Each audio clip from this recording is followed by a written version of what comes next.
Hey guys, कैसे हो? Hope बढ़िया होंगे आप सब।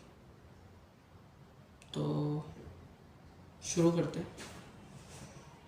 तो आज की ना बातें कुछ इस तरह हैं कि मतलब पता है, ज़िंदगी में आप जितना शांत रहते हो, जितना आप कम बोलते हो, जितना आप चीज़ों को ऑब्जर्व करते हो, जितना आप अपने आसपास की चीज़ों को नोटिस करते हो, आपका ना जो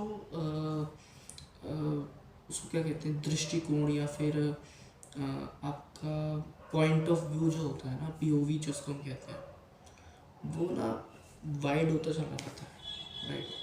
आप rather than talking and more than listening, ठीक है, जितना आप सुनते हो, जितना आप देखते हो, जितना आप ऑब्जर्व करते हो, तो जो आपका ये जो भगवान ने दे रखा है, ये दिमाग या ब्रेन या जो भी है, ये चीज़ों को एनालाइज करता है, ये चीज़ों को उनके मैक्सिमाइज करता है। मतलब समझ रहे हो आप बात को? कहने का मतलब क्या है कि हमें ना ये प्रूव करने से ज़्यादा कि मैं बड़ा हूँ या मुझे ज़्यादा पता है, हमें हमेशा एक एक्सेप्टिव नेचर का होना चाहिए। हमेशा हमें बहुत ही हम्बल होना चाहिए एंड एक्सेप्टिव नेचर का होना चाहिए कि मतलब कोई भी चीज़ है, अच्छी है बुरी है, और अगर उससे हमारा कोई मतलब कोई लॉस नहीं हो रहा, जब बस हम उसको अपनी ईगो में आके उस चीज़ का मतलब कुछ करना चाहते हैं, मतलब अच्छा या बुरा, तो वो चीज़ को हम ना करके उस चीज़ को एक्सेप्ट करके कि मतलब ठीक है, जो है जैसा है उसको वैसा ही रहना दो। समझ रहे हो आप बात को?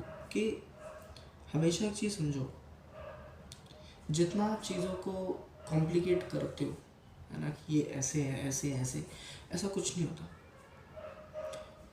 एक बेस पॉइंट पे क्या होता है कि आपको ये पता होना चाहिए कि आपकी कॉल क्या है। क्या आपको इस आर्ग्यूमेंट में या आपको इस जगह होना चाहिए या नहीं होना चाहिए। कभी भी 2 मिनट रुक के कोई आर्ग्यूमेंट में घुसने से पहले, या फिर किसी झगड़े में घुसने से पहले, या फिर किसी भी डिसीज़न में घुसने से पहले एक बार रुक के ये सोच लेना कि क्या ये जो मैं कर रहा हूँ ये मेरे लिए बेनिफिशियल है या नहीं है। कभी भी मतलब होता है कई बार, मतलब हम कैसे ये ऐसी चीज़ों में घुस जाते हैं, हमें लगता है कि नहीं यार यही है, यही है, ये सही है, ये सही है, बट हम उसको जो लेके ना डीप थॉट नहीं देते कि मतलब हाँ यार ऐसा करना भी चाहिए था या नहीं करना चाहिए। तो बाद में क्या होता है, फिर हम उस चीज़ को लेके सिर्फ रिग्रेट कर सकते हैं, राइट? तो रैदर देन कि हम उस चीज़ को लेके रिग्रेट करें, बाद में उसके बारे में बार बार सोचें, उससे बेहतर ये है कि हम आज जब हमें डिसीज़न लेना है उस चीज़ के रिगार्डिंग, तब हम सोचें, है ना? क्योंकि मोस्टली क्या होता है ना, देखो, मोस्टली हम सोचते उन चीज़ों के बारे में ज़्यादा है जिनसे हमारा कोई मतलब नहीं होता, जो ऑलरेडी ख़त्म हो चुकी थी, जो ऑलरेडी बीत चुकी होती। पर जो आने वाला होता है, जो हमें एक्चुअल में करना है अपनी लाइफ के साथ, जो डिसीजंस लेने हैं, उन चीज़ों में तो हम चुटकी बजाते ही बस कूद जाते हैं, right?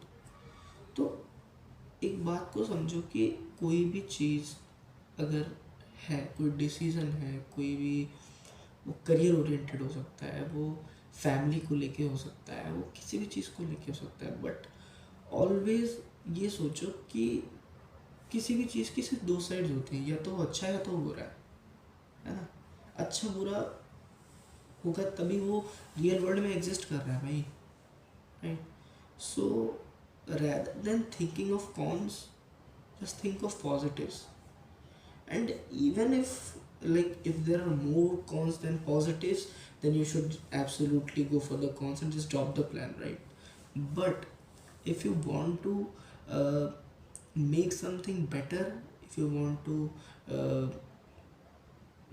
what you can say, if you want clear thinking and clear thoughts about that particular thing, just think of the positives and go with it, because everything have pros and cons, right? So अगर हम सिर्फ मतलब बुराइयों के बारे में ही देखने लगेंगे तो फिर हम कर नहीं पाएंगे ना भाई, फिर मतलब फिर कोई सेंस नहीं बनता फिर मतलब ज़िंदगी जीने का, ज़िंदगी जीने का, है ना?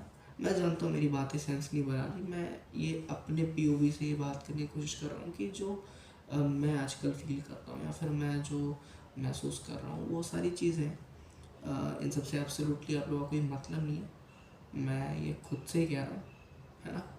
So just don't mind and ignore. Thank you, have a great day.